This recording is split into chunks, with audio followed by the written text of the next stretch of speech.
नमस्कार, स्वागत है आप सभी का। लोकतंत्र देख रहे हैं आप, मैं हूं आपके साथ रेशु त्यागी। अब लोकसभा चुनाव के 7वें और अंतिम चरण की जंग बची है, जिसमें 8 राज्यों की 57 सीटों पर 904 प्रत्याशी किस्मत आजमाएंगे। इस चरण में वाराणसी सीट से प्रधानमंत्री नरेंद्र मोदी की भी परीक्षा है। बंगाल में ममता की विरासत, बिहार में पाटलिपुत्र का संघर्ष और हिमाचल में मंडी का महायुद्ध भी इसी अंतिम चरण में होना है। लेकिन 7वें चरण की जंग में सबसे बड़ा चुनावी संग्राम वाराणसी में है, जहां से पीएम मोदी बीजेपी के प्रत्याशी हैं। पीएम मोदी के संसदीय क्षेत्र वाराणसी का पूरे पूर्वांचल पर बड़ा सियासी प्रभाव पड़ता है और 7वें चरण में 1 जून को वाराणसी समेत पूर्वांचल की 13 सीटों पर मतदान होना है। 2019 के चुनाव में बीजेपी अपने सहयोगियों के साथ पूर्वांचल में 7वें चरण की 13 में से 11 सीटें जीतने में कामयाब रही थी, जबकि सपा और कांग्रेस अपना खाता तक नहीं खोल पाए थे। वहीं देश भर के 8 राज्यों में 7वें चरण की जिन 57 सीटों पर 1 जून को चुनाव है, 2019 में उन सीटों पर बीजेपी का प्रदर्शन काफी अच्छा रहा था। पिछले चुनाव में इन 57 सीटों में से बीजेपी ने 25 सीटें जीती थी, तो कांग्रेस को सिर्फ 8 सीटों से संतोष करना पड़ा था। लेकिन 2019 से 2024 का चुनाव पूरी तरह से बदला हुआ है।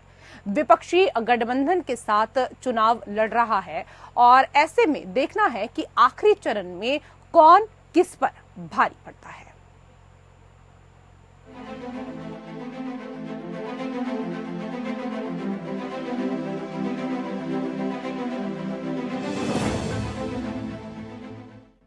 सात चरणों का लोकसभा चुनाव अब फाइनल और अंतिम दौर में पहुंच चुका है।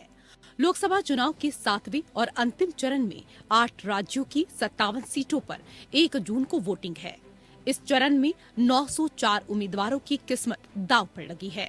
इसमें उत्तर प्रदेश की 13 सीट, बिहार की 8, उड़ीसा की 6, झारखंड की 3, हिमाचल प्रदेश की 4, पश्चिम बंगाल की 9, पंजाब की 13 सीट और चंडीगढ़ की 1 सीट पर वोटिंग होनी है। 7वें चरण में जिन दिग्गजों की किस्मत पर फैसला होना है, उनमें सबसे बड़ा नाम प्रधानमंत्री नरेंद्र मोदी का है। प्रधानमंत्री नरेंद्र मोदी की वाराणसी सीट पर परीक्षा होनी है। लोकसभा चुनाव के 7वें चरण के लिए बीजेपी के कई बड़े नेता प्रधानमंत्री नरेंद्र मोदी के संसदीय क्षेत्र में डेरा डाले हुए हैं। बीजेपी अध्यक्ष जेपी नड्डा रविवार शाम को ही वाराणसी पहुंच गए, तो यूपी के मुख्यमंत्री योगी आदित्यनाथ सोमवार दोपहर को ही वाराणसी पहुंचे। 28 मई से 1 जून तक पीएम भी वाराणसी में रहेंगे। पीएम मोदी के संसदीय क्षेत्र वाराणसी का पूरे पूर्वांचल पर बड़ा सियासी प्रभाव पड़ता है और 7वें चरण में 1 जून को वाराणसी समेत पूर्वांचल की 13 सीटों पर मतदान होना है। पूर्वांचल की जिन सीटों पर वोटिंग है, उनमें महाराजगंज, गोरखपुर, कुशीनगर, देवरिया, बांसगांव, घोसी, सलेमपुर, बलिया, गाजीपुर, चंदौली, वाराणसी, मिर्जापुर और रॉबर्ट्सगंज लोकसभा सीट शामिल हैं। 2019 के चुनाव में बीजेपी पूर्वांचल में 7वें चरण की 13 में से 9 सीटें जीतने में कामयाब रही थी, जबकि 2 सीटें उसके सहयोगी अपना दल एस ने जीती थी और 2 सीटें बसपा को मिली थी।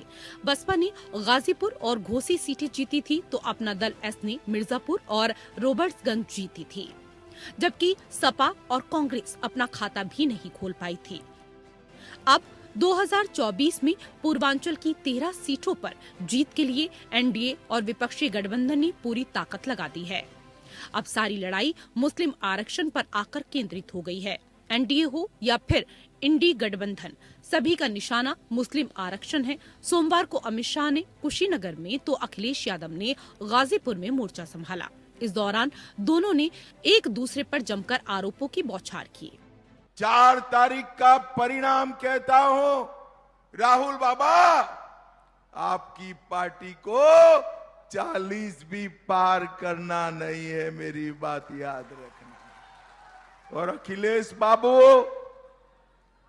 कितना भी आपके प्रति सहानुभूति से मैं बात करूं, आपका 4 भी पार नहीं होना है। 4 भी आपको पता होना चाहिए, लड़ाई बड़ी है, लड़ाई आर पार की भी है और लड़ाई ऐसी है कि उत्तर प्रदेश ही देश को बचा सकता है। इसलिए 80 हराओ और भाजपा को भगाओ। जब भाजपा हटेगी तभी हमारा संविधान बचेगा, और भाजपा हटेगी तो अभी हमारे नौजवानों को पक्की नौकरी और पक्की रोजगार मिलेगा। उधर बिहार में आखिरी चरण की 8 सीटों को साधने के लिए राहुल और तेजस्वी की जोड़ी ने पटना के पाटलिपुत्र लोकसभा क्षेत्र में संयुक्त रैली की। इस दौरान उनके निशाने पर बीजेपी और पीएम मोदी रहे। नरेंद्र मोदी कुछ भी कहें, 4 जून के बाद इंडिया की सरकार आने वाली है। अग्निवीर योजना को फाड़ के हम कूड़ेदान में फेंकने जा रहे हैं। पहले राजा महाराजा होते थे, उनको कांग्रेस पार्टी ने निकाला, संविधान ने निकाला। अब नरेंद्र मोदी जी ने 22-25 नए राजा बना दिए हैं, राजा महाराजा बना दिए। उनके नाम अलग है, आजकल नए नाम है, अदानी अंबानी, ये नाम है उनके, मगर ये राजा है। और नरेंद्र मोदी 24 घंटा इनके लिए काम करता है। भाई और बहनों, 16 लाख करोड़ रुपए उनका कर्जा माफ किया इन्होंने। 16 लाख करोड़ रुपए मतलब 24 साल का मनरेगा का पैसा नरेंद्र मोदी ने 22 अरबपतियों का कर्जा माफ किया है। विश्व में अगर सबसे कोई झूठा प्रधानमंत्री है तो उसका नाम नरेंद्र मोदी जी है। ये इतना झूठ बोलते हैं कि गोबर को भी हलवा बना देते हैं। कोई बताओ, अच्छे दिन आने वाले थे, कहां गए अच्छे दिन? ठग लिए कि नहीं ठग लिए? एक बार ठगाया, 2 बार ठगाया, लेकिन तीसरा बार ठगाने वाला नहीं है। इसलिए मोदी जी गारंटी देते हैं। क्या गारंटी देते हैं? तेजस्वी को जेल भेजने का गारंटी देते हैं, लेकिन राहुल जी और तेजस्वी नौकरी देने की गारंटी देता है। वहीं 7वें और आखिरी चरण में हिमाचल प्रदेश की जिन 4 सीटों पर मतदान है, वहां कांग्रेस का झंडा बुलंद करने सोमवार को प्रियंका गांधी पहुंची और बीजेपी पर जमकर बरसती हुई नजर आई। भगवान का नाम लेते हैं तो वोटों के लिए, आपसे कहते हैं कि भगवान के नाम से वोट दीजिए, लेकिन भगवान का काम कोई नहीं कर रहा है। सरकारें चोरी हो रही हैं, धन बल से लोकतंत्र बिगाड़ा जा रहा है, संविधान को बदलने वाली बातें हो रही हैं, जिससे आपके अधिकार, आपके आरक्षण कमजोर होंगे। लोगों का बंटवारा हो रहा है, धर्म के नाम से फिजूल की बातें हो रही हैं मंच पर कि कांग्रेस पार्टी के नेता आकर आपके भैंस चुराएगी, आपके मंगलसूत्र चुराएंगे, लेकिन आपकी बात नहीं हो रही है। 7वें चरण की जिन 57 सीटों पर 1 जून को चुनाव है, 2019 में उन सीटों पर बीजेपी का प्रदर्शन काफी अच्छा रहा था। पिछले चुनाव में इन 57 सीटों में से बीजेपी ने 25 सीटें जीती थी, तो कांग्रेस को सिर्फ 8 सीटों से संतोष करना पड़ा था। इसके अलावा जेडीयू को 3 सीटें मिली थी, तो अपना दल एस 2 सीटें, शिरोमणि अकाली दल 2 सीटें, आम आदमी पार्टी 1, बीजेडी 2, जेएमएम 1 सीट और टीएमसी 9 सीटें जीतने में सफल रही थी। बीजेपी नेतृत्व वाला एनडीए 32 सीटें जीतने में कामयाब रहा, जबकि यूपीए को 9 सीटें ही मिली और अन्य दलों को 14 सीटें मिली थी। 2019 से 2024 का चुनाव पूरी तरीके से बदला हुआ है। 27 साल से पंजाब में बीजेपी के साथ मिलकर चुनाव लड़ने वाली अकाली दल इस बार अलग होकर चुनाव लड़ रही है। इतना ही नहीं, पंजाब में कांग्रेस और आम आदमी पार्टी भी अलग अलग चुनावी मैदान में है। पंजाब की सत्ता में आम आदमी पार्टी है, जिसके चलते उसे इस बार अपनी सीटें बढ़ने की उम्मीद दिखाई दे रही है। इसी तरह हिमाचल की सत्ता में इस बार कांग्रेस काबिज है, जिसके चलते बीजेपी के लिए क्लीन स्वीप करना आसान नहीं है। बिहार से लेकर यूपी तक में सियासी समीकरण बदले हुए हैं, तो बंगाल में ममता बनर्जी को अपनी सीटें बचाए रखने की चुनौती है। अब देखना है कि 7वें चरण में कौन दिल्ली के दुर्ग पर कब्जे लायक सीटों का इंतजाम कर पाता है। Bureau report, APN.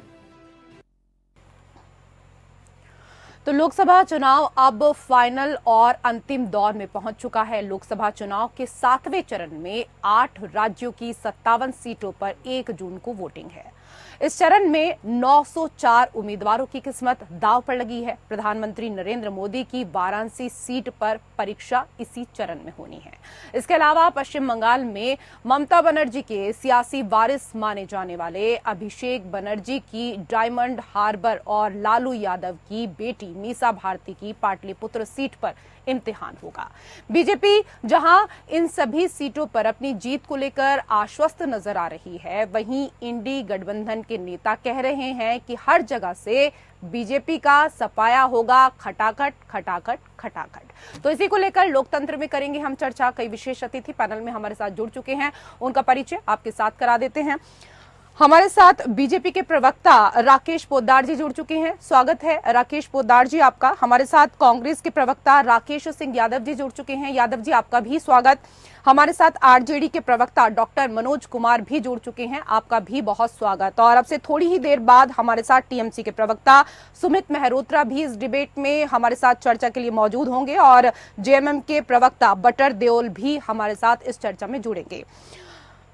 Rakesh Singh Yadav ji, 7वें चरण की जिन 57 सीटों पर 1 जून को चुनाव है, 2019 में उन सीटों पर बीजेपी का प्रदर्शन काफी अच्छा रहा था और पिछले चुनाव में इन 57 सीटों में से बीजेपी ने 25 सीटें जीती थी, तो कांग्रेस को सिर्फ 8 सीटों से ही संतोष करना पड़ा था। इस बार कई जगह आप अपनी मंजिल पर अकेले चल रहे हैं, कई राज्य ऐसे हैं जहां आप साथियों के साथ हैं। 2024 में खुद को कहां देख पा रहे हैं?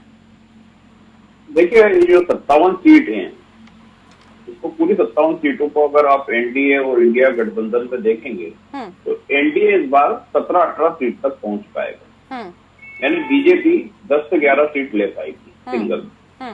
ये स्थिति बहुत स्पष्ट हो रही है। हर सीट पे जो संघर्ष है, हर सीट पे जो मुद्दे हैं, अगर उनके डिटेल में आप जाएंगे तो बहुत स्पष्ट होता है कि बीजेपी ने जितना गेन करा था उतना ही लूज कर रही है। तो निश्चित तौर पर एक बड़ा नुकसान बीजेपी को इस आखिरी चरण में होने वाला है और निश्चित तौर पर निर्णायक चरण भी है, क्योंकि 57 सीटों में से अगर 17-18 सीटें ही आती हैं एनडीए गठबंधन को तो निश्चित तौर पर एक बड़ी हार होगी।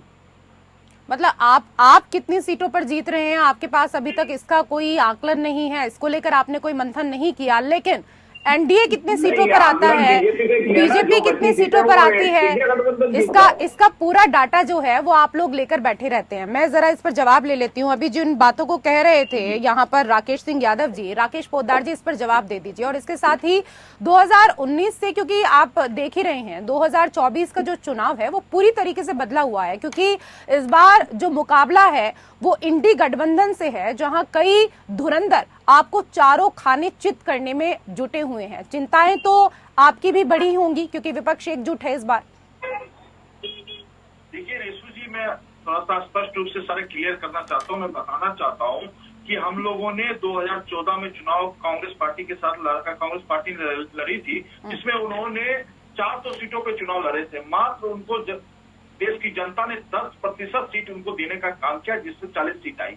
फिर 2019 में उन्होंने 440 सीटों पे लड़ा, उनको 10% ही सीट भारत की जनता, देश की जनता ने उनको दिया, 44 सीट आई। इस बार कांग्रेस मात्र 300 सीटों पे चुनाव लड़ रही है। हमको लगता है कि 10% ही सीट उनको आने वाली है, 30।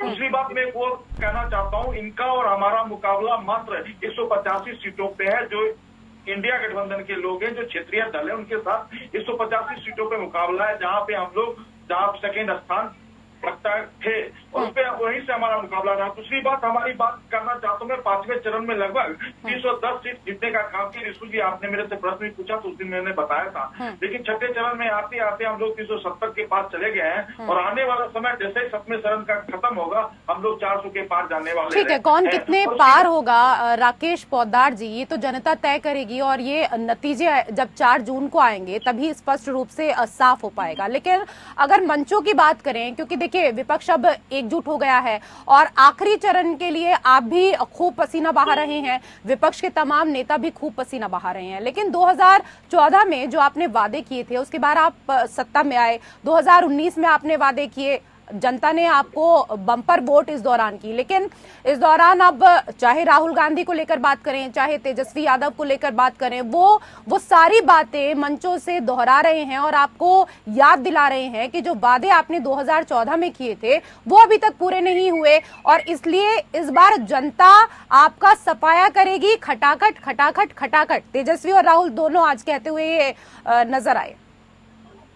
देखिए विशु जी, लोकतंत्र है और विपक्ष के नेता है, उनका बोलने का अधिकार है, लेकिन हम लोगों ने 2014 में जो वादे करके आए थे लगभग 95% वादे को हम लोगों ने पूरा किया। उसके बाद 2019 में जो हम जनता से वादे किए तो उस वादे को भी हम लोग 99% वादे को पूरा किया। उसके बाद हम नए वादे को लेके आए, जनता के बीच में अपने संकल्प पत्र को हमने रखा है। जिस संकल्प पत्र में आप देख सकते हैं, हम 70 वर्ष के बुजुर्गों की चिंता करते हैं, इनको स्वास्थ्य की चिंता करते हैं। हम लोग का एजेंडा है कि 2 करोड़ अरबपति दीदी बनाने का है, बिजली का बिल फ्री देने का है, और पूरे राज्यों की मांग है कि 2 करोड़ घर और बनाए जाए, आवास बनाए जाए लोगों का, वो चिंता है हमारी। हम राशन पहुंचाने की बात करते हैं, नल जल योजना की बात करते हैं, और हम लोग 35 किलोमीटर प्रतिदिन जो सड़क बनाने का काम करे तो उसको भी करने का प्रतिज्ञा लिया हुआ, संकल्प लिया हुआ हूं। और मैं एक और स्पष्ट रूप से बात करना चाहता हूं, इस बार संकल्प पत्र में एक एजेंडा नया हम लोगों ने लाया है जो प्राण प्रतिष्ठा है, उसके बाद पर्यावरण को बचाना है। और ठीक है, आप संकल्प पत्र की बात कर रहे हैं, आप मैनिफेस्टो की बात कर रहे हैं, लेकिन मुझे ये बताइए, क्योंकि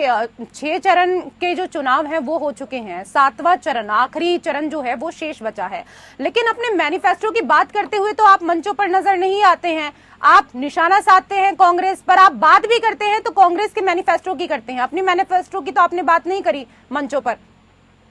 नहीं, मंचों पे देश के प्रधानमंत्री ने की और हमारे सारे शीर्ष नेतृत्व बात करते हैं, लेकिन दुर्भाग्य इस बात का होता है कि राहुल गांधी जी कहते हैं कि बहुसंख्यक से लेकर अल्पसंख्यक को देना चाहते हैं, तो देश के प्रधानमंत्री सवाल का जवाब देते हैं, हमारे राष्ट्रीय अध्यक्ष सवाल का जवाब देते हैं। और मैं एक चीज स्पष्ट रूप से कहना चाहता हूं, देखिए ऋषु जी, बहुत अच्छा प्रश्न आपने उठाना भी चाहिए, आपके जैसे प्रवक्ता पत्रकार होना जिस देश में बहुत मैं प्रवक्ता नहीं हूं सर, पहले आप सही कर लीजिए अपने आप को।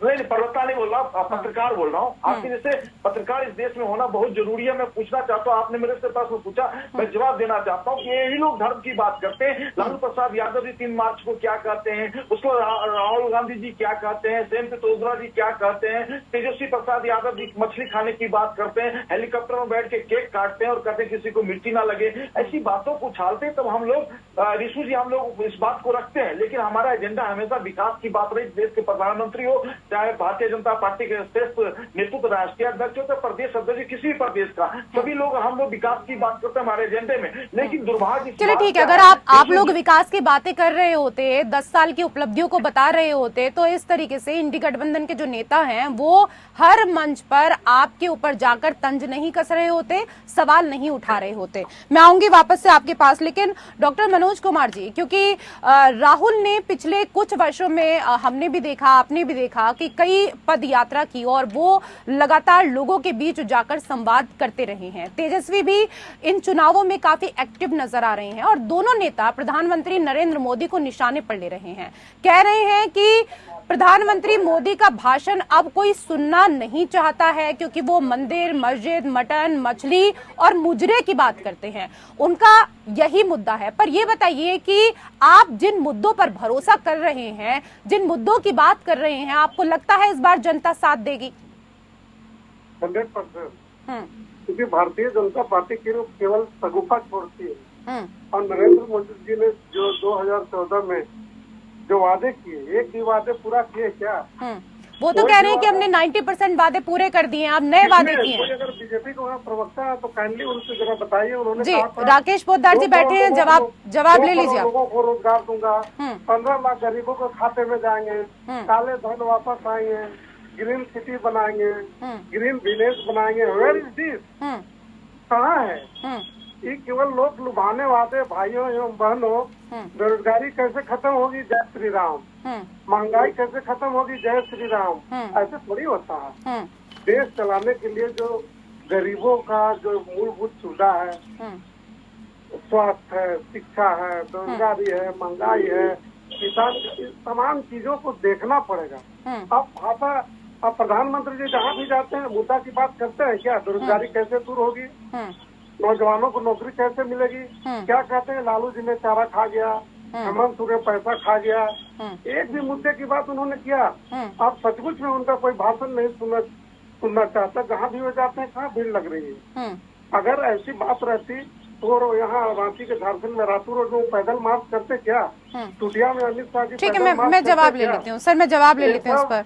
राकेश पोद्दार जी जवाब दे दीजिए। आप लोग कह रहे हैं कि आपने 2014 में जब आप आए थे तो जो वादे किए थे वो तमाम वादे पूरे किए हैं, लेकिन इन लोगों का कहना है कि वो वादे तो पूरे हुए हैं लेकिन सिर्फ कागजों में पूरे हुए हैं, धरातल पर वो अभी तक पूरे नहीं हो पाए हैं, धरातल पर उतर नहीं पाए हैं। इसके साथ ही इनका कहना है कि प्रधानमंत्री जिस तरीके से मंचों पर भाषण दे रहे हैं, जिस तरह की उनकी भाषा है आज के समय में, क्योंकि कोई भी उन्हें अब सुनना नहीं चाहता क्योंकि उनके पास घिसे पिटे वही बातें रह गई हैं और कोई बातें उनके पास है नहीं।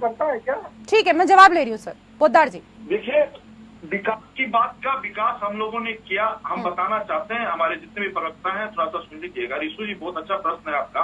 मैंने विकास किया, 3 करोड़ लोगों का हम लोगों ने घर बनाया, 12 करोड़ लोगों का शौचालय बनाने का काम किया स्कूल के अंदर, 16 करोड़ शौचालय बनाने का काम उनके घर का किया, 35 किलोमीटर प्रतिदिन सड़क बनाने का काम किया, विश्वकर्मा योजना लाया हम लोग ने, विश्वकर्मा योजना लाया। एक मिनट आपने प्रश्न पूछा, सुन लीजिए भाई साहब। 84 करोड़ लोगों को राशन देने का काम किया जिसमें गरीबी रेखा से 24 करोड़ लोग बाहर आए। महंगाई की बात करते हैं, 2014 में इनकी सरकार छोड़ के गया महंगाई दर, नीति आयोग का रिपोर्ट बोलता है कि जो 11% पे छोड़ के आज महंगाई दर 4.8 पे है। और उसके बाद गरीब की बात करते हैं, बड़ा दुर्भाग्य लगता है इस गरीब की बात करने वाला जवाहरलाल नेहरू जी भी गरीब की बात करते थे, लेकिन वो क्या करते थे, दक्षिण कोरिया, उत्तर कोरिया की बात करके कि वहाँ लड़ाई हो रही है, मैं गरीबी हटाऊंगा, गरीबी हटाऊं। गरीब के लिए अगर किसी ने काम किया तो देश के प्रधानमंत्री ने लाल किले पर से ऐलान किया स्वच्छ भारत की। गरीब की बात की, अंतिम पंक्ति में बैठे लोगों की बात की। हम लोग किसान की बात करते हैं, हम लोग किसान के लिए नए बजट में और किसानों के लिए 10% एमएसपी रेट पे उनको रेट बढ़ाने का रिशु जी ने हमें बढ़ाया, और 25 रुपए किसानों को, गन्ना किसानों का रेट बढ़ाने का काम किया। तो हमें एसपी भी काम किया, और जो किसान हमारे एससी किसान है उसको 6 लाख रुपया आत्मनिर्भर करने के लिए हम लोग दे रहे हैं, और 7 लाख रुपया एसटी किसानों के लिए दे रहे हैं। ठीक है, मैं इस पर जरा चर्चा कर लेती हूँ। राकेश सिंह यादव जी, आप लोग तो कहते हैं कि इन्होंने कुछ नहीं किया, ये तो कह रहे हैं हमने तो किसानों को भी आत्मनिर्भर बना दिया। देखिए, अगर 95% काम हो गए, 99% काम हो गए जो बीजेपी के प्रवक्ता बोल रहे हैं, तो प्रधानमंत्री जी को तो घर से बाहर निकलने की जरूरत ही नहीं थी। और विपक्ष की तो 10-15 ही सीट आती है, तो क्या जरूरत थी कि वहां जाके हिंदू मुस्लिम मुजरा इन सब पे आते, अपने विकास की बातें बताते। ये जितनी रोडें बता रहे हैं, प्रधानमंत्री तो कहीं नहीं बोले कि इतनी रोड बना दी है। प्रधानमंत्री तो कभी नहीं बोले कि हमने इतनी गरीबी रेखा से लोगों को निकाला है। प्रधानमंत्री तो ये भी नहीं बताया कि 83 करोड़ गरीब बना दिए जिनको 2 टाइम का अनाज मिल रहा है, उनको खाने के लाले हो रहे हैं, उनके पास कोई रोजगार नहीं है, उनको फ्री का मुफ्त का अनाज देते हैं, वो खाना खाते हैं, सो जाते हैं, सुबह उठते हैं, फिर खाना खाते हैं, सो जाते हैं। ये जीवन जी रहे 83 करोड़ लोग। ऐसा देश बनाया है 9 साल में, जो 70 साल में आबाद था और 2 साल में बर्बाद कर दिया। इसकी पूर्ति भरपाई करने में अगले 20 साल निकल जाएंगे, जो भी सरकार आई, जो भी प्रधानमंत्री बनेंगे, क्योंकि ये इतना डैमेज कर गए हैं कि सिर्फ भाषण और झूठ। अभी मैं प्रवक्ता की बातें सुन रहा था जी, वो बातें तो ऐसी कर रहे हैं जैसे विश्व में सबसे ज्यादा काम हिंदुस्तान में हुआ है।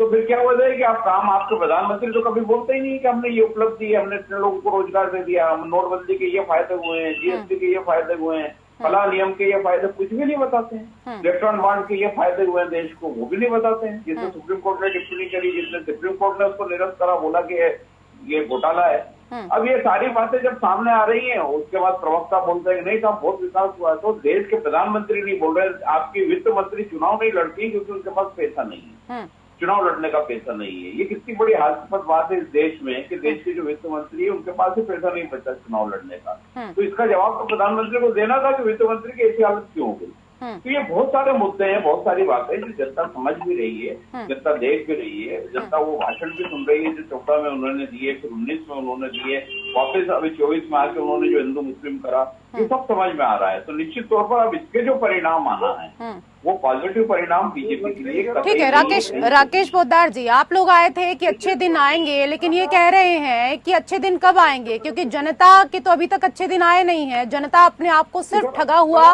महसूस कर रही है। और तेजस्वी तो आज कह रहे थे कि मैंने पूरे विश्व में आज तक इतना झूठा प्रधानमंत्री नहीं देखा। इस पर भी आपकी टिप्पणी।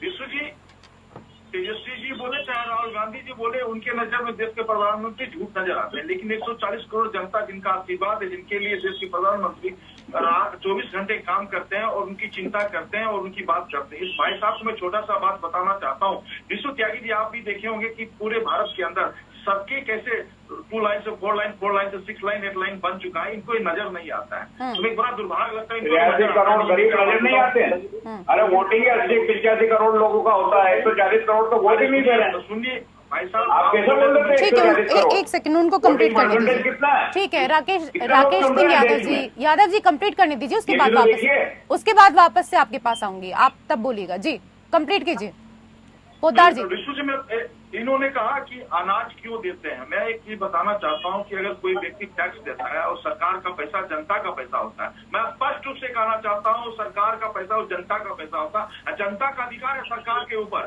देश के प्रधानमंत्री के ऊपर अधिकार है, वो अपनी स्वास्थ्य की सेवा ले सकता है। जनता का अधिकार है, अनाज ले सकता है, उनसे घर मांग सकता है, बिजली मांग सकता है, पानी मांग सकता है। सरकार इसीलिए बनाया, रोजगार नहीं मांग सकता, रोजगार नहीं देना दायित्व सरकार का, उसको आत्मनिर्भर बनाना दायित्व नहीं है। ठीक, अनाज खिलाओगे, नौकरी नहीं दोगे, व्यापार नहीं दोगे, आत्मनिर्भर नहीं बनाओगे। अनाज मांग सकते हैं, स्वास्थ्य फ्री का अनाज देने के लिए राजी है सरकार, नौकरी देने के लिए राजी चलो नहीं ठीक है ना।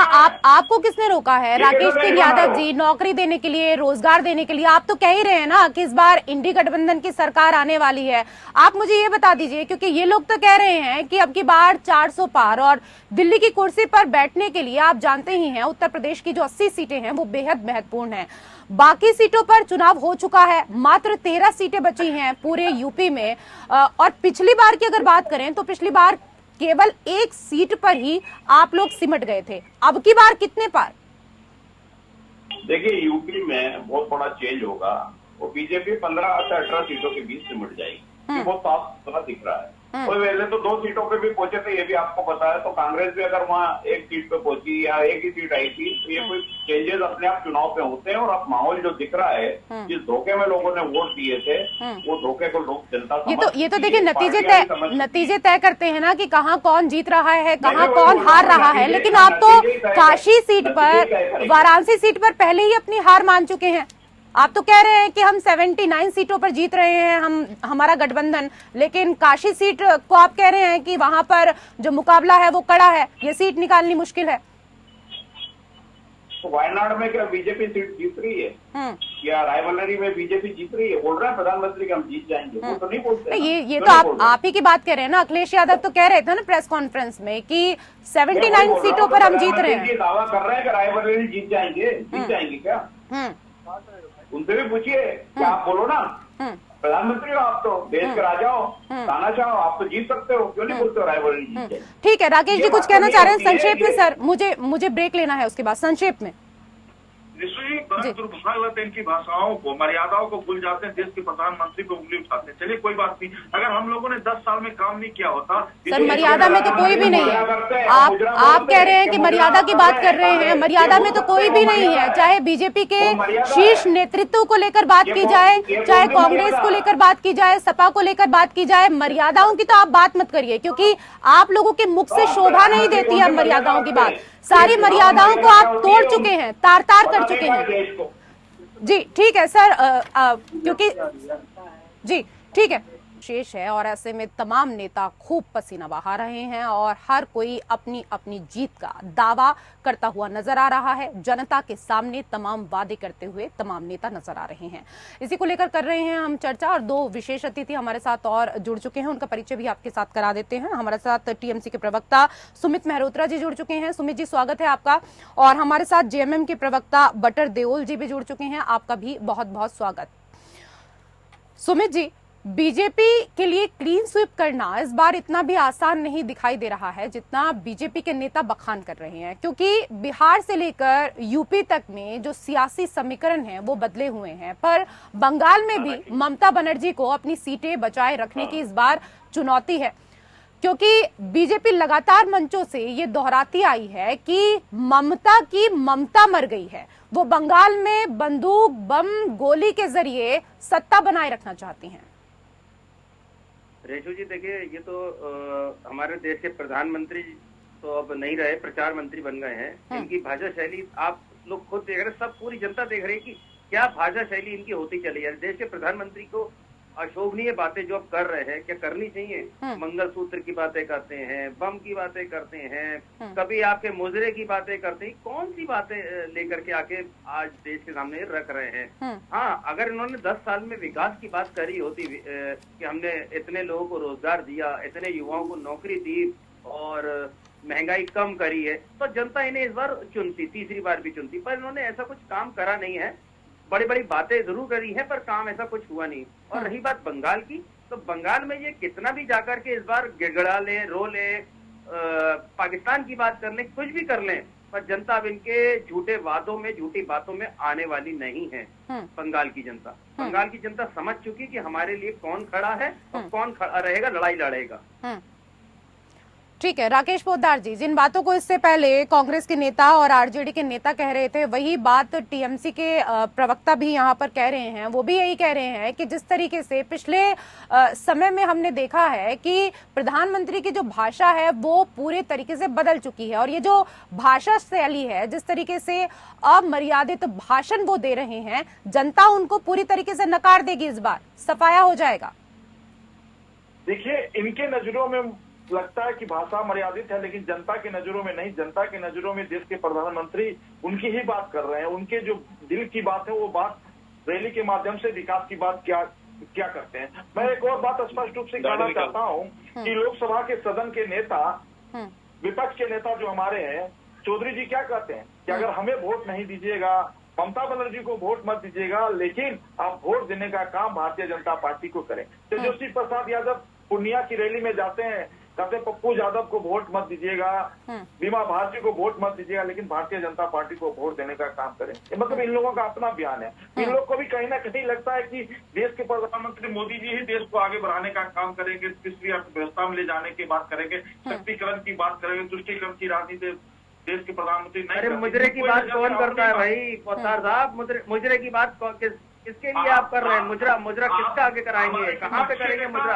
अशोभनीय बातें क्या देश के प्रधानमंत्री को ऐसी बातें करनी चाहिए? मुजरे की बात आप ना, मुजरा आप शब्द समझ रहे हैं ना? मुजरा, मंगलसूत्र, कब्रिस्तान, शमशान और पता नहीं कौन कौन सी ऐसी शोभनीय बातें हम लोगों को जाकर मुंह से नहीं कहना चाहिए। देश के प्रधानमंत्री की आज भाषा शैली आप देखिए कैसी बिगड़ती चली जा रही है। ये हार का डर है पोद्दार साहब, ये हार का डर है, यही हार का डर है, हार का डर है।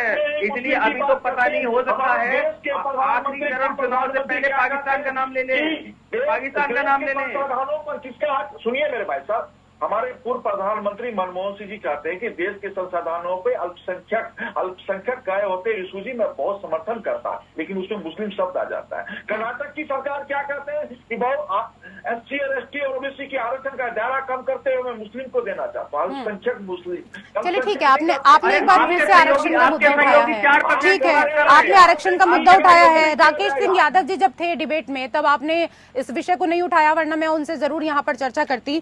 लेकिन बटर देओल जी, प्रधानमंत्री नरेंद्र मोदी चुनाव प्रचार के लिए काफी समय दे रहे हैं। प्रधानमंत्री की 70 साल पार की उम्र और उसके बाद करीब 45 डिग्री पार के तापमान में जो जोश है उसकी तो हर कोई तारीफ कर रहा है। हालांकि हाँ, जिस तरीके से वो भाषण दे रहे हैं उसको लेकर कहीं ना कहीं जनता भी उनसे थोड़ा नाराज नजर आ रही है, क्योंकि भाषा शैली पिछले कुछ दिनों में काफी बदली उनकी है। लेकिन हर दिन औसतन 4 से 5 तक वो जनसभाएं कर रहे हैं। इंडी गठबंधन के नेता इस मुकाबले में तो उनके पीछे हैं। चुनाव में आगे निकलने की आप बात कर रहे हैं, तो वो कौन से मुद्दे हैं जो आपको लगता है कि उस पर आपको जीत मिल सकती है इस बार? देखिए, सबसे पहले तो जो हमारे देश के प्रधानमंत्री हैं, अब आप भी शायद उसी श्रेणी में उसी टाइप के क्वेश्चन पूछ रही हैं कि इतने 70 साल की उम्र हो गई, वो थक नहीं रहे। उनसे ज्यादा उम्र के खड़गे साहब हैं, उनसे ज्यादा रैलियां कर रहे हैं। देखिए, Modi ji is suffering from senile dementia, उनकी एज हो गई है, और ये तो ओपन फैक्ट है आज के दिन में कि ये इलेक्शन अमित शाह को पीएम बनाने के लिए लड़ा जा रहा है, क्योंकि अमित शाह अपने चेहरे पे तो जीत नहीं सकते देश का इलेक्शन, तो मोदी जी के चेहरे को प्रोजेक्ट करके कि शायद इनके नाम पे, मोदी की गारंटी के नाम पे एक बार फिर जादू चल जाए। और जिस तरह से मुजरे की बात हो रही है, देखिए मुजरा मैं नहीं कहना चाहता ना, आपका ये टीवी है, लोग सभ्य लोग देख रहे हैं, मुजरा कोठों पे होता है और कोठों पे कौन जाते हैं? तो प्रधानमंत्री को ये मुजरा शब्द है। मैं कुछ दिन पहले एक चैनल पे सुन रहा था, एक बहुत प्रसिद्ध ज्योतिषी हैं फरीदाबाद के, शर्मा जी, वो बता रहे थे कि वो चैलेंज कर रहे थे पूरे नेशनल टीवी पे कि मैं जानता हूं कि मोदी जी किस तरह के आदमी थे और जवानी में उनके दोस्तों से मिला हूं, तो इसलिए कि शायद हो सकता है कि उसी के इफेक्ट के कारण इनको ये सब चीजें याद रहती हैं। और दूसरी एक इनका और स्टेटमेंट आया था, 50 करोड़ की गर्लफ्रेंड।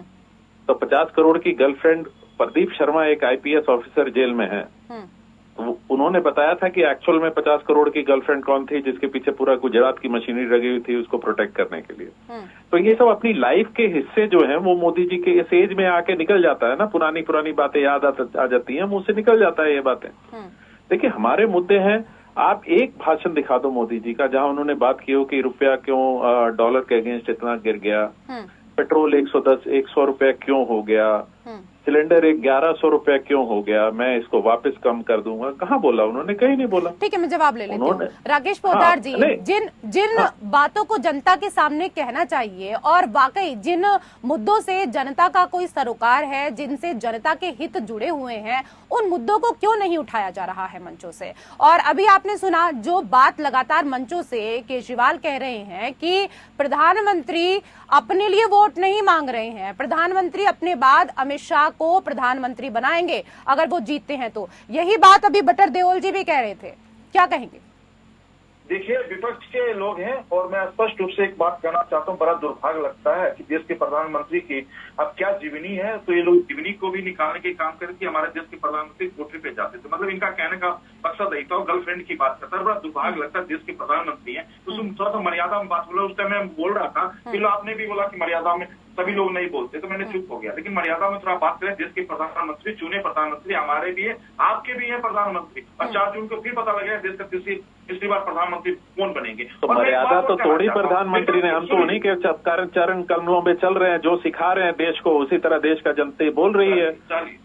वो मौन मंत्री, रेनकोट पहन के नहाने वाले, इटली की गर्लफ्रेंड, ये सब किसकी भाषा है? हम तो मोदी जी की भाषा का अनुसरण कर रहे हैं। मर्यादा रखिए, बातों की। अरे हम तो, अरे मर्यादा ही है। अगर मोदी जी, अगर मैं अगर मोदी जी की बात का अनुसरण कर रहा हूँ और वो मर्यादा में नहीं है, इसका मतलब मोदी जी मर्यादा में नहीं है। मैं उस बातों को नहीं करता हूँ, मैं आगे की बात करता हूँ कि इन्होंने कहा कि 5 साल में 5 प्रधानमंत्री बनाएंगे, इनकी मंशा हुआ है। प्रधानमंत्री इन लोगों को कैसा चाहिए? हमारे बिहार के लालू प्रसाद यादव घर में बैठे रहते हैं, इंद्र कुमार गुजराल जी बाहर बैठे रहते, वैसे प्रधानमंत्री चाहिए कि मिलते भी रहते लालू प्रसाद यादव की। शिबू सोरेन जी को ऐसे प्रधानमंत्री चाहिए, बीपी सिंह जी जैसे, कि बाहर बैठे रहे और शिबू सोरेन घर के अंदर रहे। और अब आज आते ही आरक्षण और संविधान की बात करते हैं कि संविधान खतरे में।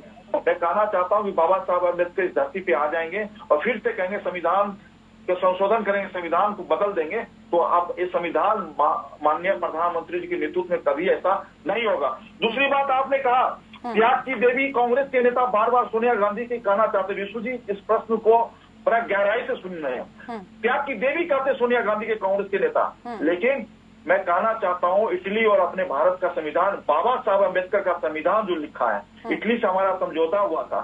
इटली का कोई भी आदमी हमारे देश में आके संवैधानिक पद पर नहीं बैठ सकता, और हमारा भारत का आदमी जाके इटली में कोई संवैधानिक पद पर जाकर नहीं बैठ सकता है, हमारा संविधान कहता है। लेकिन इन्होंने क्या किया, राज को लिखकर पूरे 2004 में जितने विपक्ष के नेता थे, कांग्रेस के नेता थे, अब्दुल कलाम साहब को देने गए कि देश की प्रधानमंत्री सोनिया गांधी को चाहिए। कलाम साहब रात को जब उन्होंने पढ़ा, उन्होंने देखा अपना संविधान, तो उन्होंने रात में रोक लगाई, तो इन्होंने मनमोहन सिंह को बनाने का काम किया। तो ये लोग कहते सोनिया गांधी त्याग की देवी, इंदिरा गांधी को कहेगी कि शहीद हो गए। मैं कहना चाहता हूँ इंदिरा गांधी शहीद हो गई 1984 में, सिक्कों के गले में टायर डाल के मारने वाले इंदिरा गांधी। राजीव गांधी पे मैं आता हूँ, राजीव गांधी भी यही काम करके गए थे, जो हमारे तमिलनाडु के लोग श्रीलंका में रहते थे, जब उन्होंने इनसे कहा आके समझौता करने की बात कही, तो इन्होंने समझौता नहीं किया। वर्तमान में रहिए ना, वर्तमान में रहिए। क्या इन बातों को कह के, क्या जो आप गड़े मुर्दे उखाड़ रहे हैं, आपको लगता है कि इन मुद्दों पर जनता वोट देगी? जनता को इन चीजों से मतलब नहीं है ना, जनता को इन मुद्दों से फिलहाल मतलब नहीं है। वर्तमान में आप जनता के लिए क्या कर रहे हैं, आप उसके बारे में बात करिए ना सर। मुद्दों से अवगत कराइए जनता को कि आपके लिए हमने क्या किया है इन 10 सालों के भीतर और क्या करने जा रहे हैं, उन बातों को रखिए ना। जनता तो यही जानना चाहती है कि अगर आपकी सरकार आती है तो आप जनता के हित में क्या करेंगे, बाकी के मुद्दों से उनको कुछ नहीं लेना सर। रिशु जी, मैं उसी बात पे आना चाहता हूँ, लेकिन जब ये संविधान की बात करते हैं, लोकतंत्र की बात करते हैं, तो सब प्रश्न का जवाब हम लोग देते हैं। हमें देने की जरूरत नहीं है। जब ये संविधान कभी कहेंगे बहुसंख्यक से लेकर अल्पसंख्यक को देना चाहते हैं, ये सारी बातें ये लोग करते हैं, हम लोग नहीं करते। हम तो हमेशा देश के प्रधानमंत्री विकास की बात करते हैं। मैंने कहा कि लालू प्रसाद यादव जब चुनाव घोषणा नहीं हुआ था 3 मार्च को कहते हैं कि सनातन देश के प्रधानमंत्री नहीं है, उनका कोई परिवार नहीं है। हम तो कहते हैं विकास की बात करिए, विकास के एजेंडे पे चुनाव लड़िए। मैं आपके चैनल पे एक चीज पूछना चाहता हूँ, यहाँ समाजवादी या आपके यहाँ जेएमएम के प्रवक्ता बैठे हुए, तृणमूल कांग्रेस के प्रवक्ता बैठे हुए, इन्होंने अपना अपना प्रदेश का घोषणा पत्र बनाया। विधानसभा का चुनाव नहीं हो रहा है, देश के अंदर लोकसभा का चुनाव हो रहा है। एक मैनिफेस्टो इन लोगों का बना, आज तक एक मैनिफेस्टो नहीं बना। ये जनता को गुमराह करने की बात विष्णु जी करते हैं। ठीक है, मैं जवाब ले लेती हूँ। सुमित मेहरोत्रा जी कह रहे हैं कि आपने तो मैनिफेस्टो भी अलग अलग बनाया है, वैसे आप कहते हैं कि इंडी गठबंधन सबके मैनिफेस्टो अलग हैं और आप सिर्फ देश की जनता को गुमराह करने के लिए ये इंडी गठबंधन बनाया गया है। रेजू जी देखिए, हमारे भाजपा के प्रवक्ता बैठे हैं, आपने कुछ चीजें इनसे पूछी 10 साल का विकास के लिए, तो ये कुछ नहीं बता पा रहे। जब देश के प्रधानमंत्री हमारे धैर्य रखिए पोद्दार जी, धैर्य रखिए। अरे भाई पोद्दार साहब, थोड़ा सा धैर्य रख के सुन लीजिए। आप जब बोल रहे थे हम लोग शांतिपूर्वक सुन रहे थे। ये बड़ी अच्छी बात होती है कि एक प्रवक्ता बोल रहा है, दूसरा प्रवक्ता और पैनलिस्ट सुनते हैं उसमें।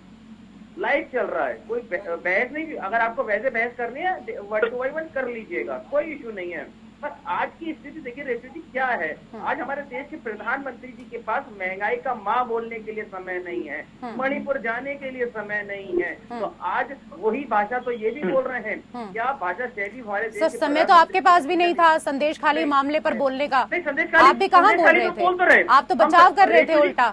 रेजू जी, संदेश खाली पे हमने बोला, कंटिन्यूअस बोला, फिर पकड़ा गया। आप मुझे बताइए, कर्नाटक में इनका सहयोगी जो 3000 महिलाओं के संग में बलात्कार करके और जो उसे करा है इतना बड़ा इन्होंने अपराध, और वो उसे भगा दिया गया, देश के बाहर भगा दिया गया। अभी तक उसे पकड़ नहीं पाए हैं। क्यों? इंटेलिजेंस कहाँ है, आईबी कहाँ है आपकी? आप फेल होते नजर आ रहे हैं और आप विकास के ऊपर बात करते नहीं, अपने लोगों को भगाते चले जा रहे हैं। कहाँ है आपके नीरव मोदी, विजय माल्या जिन्हें आप लेकर के आ रहे थे 10 सालों में? कहाँ है? 15-15 लाख रुपए खाते में आने वाले थे, कहाँ है? 2-2 करोड़ नौकरियां देने वाले थे, कहाँ है? कुछ है नहीं देश के अंदर। केवल जहां जाते हैं हिंदू मुसलमान की बात करते हैं। अरे भाई, आरक्षण की बात तो आप भी कर रहे हैं, 4% आरक्षण हम देंगे। आपके टीडीपी के नेता कह रहे हैं हमारी सरकार आएगी, विधानसभा में सरकार में नहीं, 4% का टीडीपी ने खुद कहा है कि हम देंगे। उसके ऊपर आप कुछ नहीं बोलेंगे, आपके सहयोगी हैं। जहां आपकी सरकार नहीं है वहां पे आप जरूर बोलेंगे। तो ये घिनौनी बातें मत करिए, दोगली बातें मत करिए। जनता के सामने विकास की बात करिए, रोजगार की बात करिए, महंगाई किस तरीके से कम करेंगे, उसका रोड मैप क्या है। अरे भाई, आपको कहना है, विपक्ष के नेताओं को गालियां देनी है, सोचना है, कोसते रहिए, पर महंगाई के ऊपर भी तो काम कर लीजिए। पोद्दार साहब, कुछ तो काम करिए।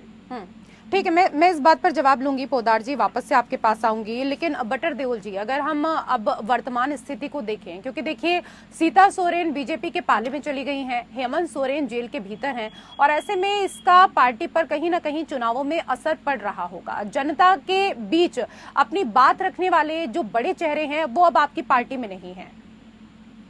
नहीं, देखिए, जनता के बीच में बात जो इन्होंने हेमंत जी को आरोप लगा के अंदर किया है, तो जनता का जो सहानुभूति है वो हमारे साथ है। और जिस हालातों में सीता सोरेन जी ने बीजेपी का दामन थापा है, क्योंकि आप देखिए कि 4 या 5 मार्च को दिल्ली की कोर्ट ने आदेश दिया था कि 6 महीने के अंदर सीबीआई जांच करके, क्योंकि ये प्रूवन है, गिल्टी है कि इन्होंने पैसे लिए थे राज्यसभा में वोट देने के लिए, और इसके फादर ने एफडीज करके उस पैसे की रखी थी। तो 6 महीने में का टाइमलाइन दिया था कि 6 महीने में इसको केस को खत्म करे। तो उन्होंने गिरफ्तारी का डर दिखाई दे रहा था, इसलिए उन्होंने बीजेपी ज्वाइन कर ली। जिस तरह गीता कोड़ा ने की कि मधु कोड़ा को बचाना है, तो सावित्री के रोल में आ गए कि पति को यमराज के मुंह से लौटा के लेके आना है। तो इसी तरह ईडी और सीबीआई के मुंह से बचाने के लिए ये लोग बीजेपी में ज्वाइन कर लिए।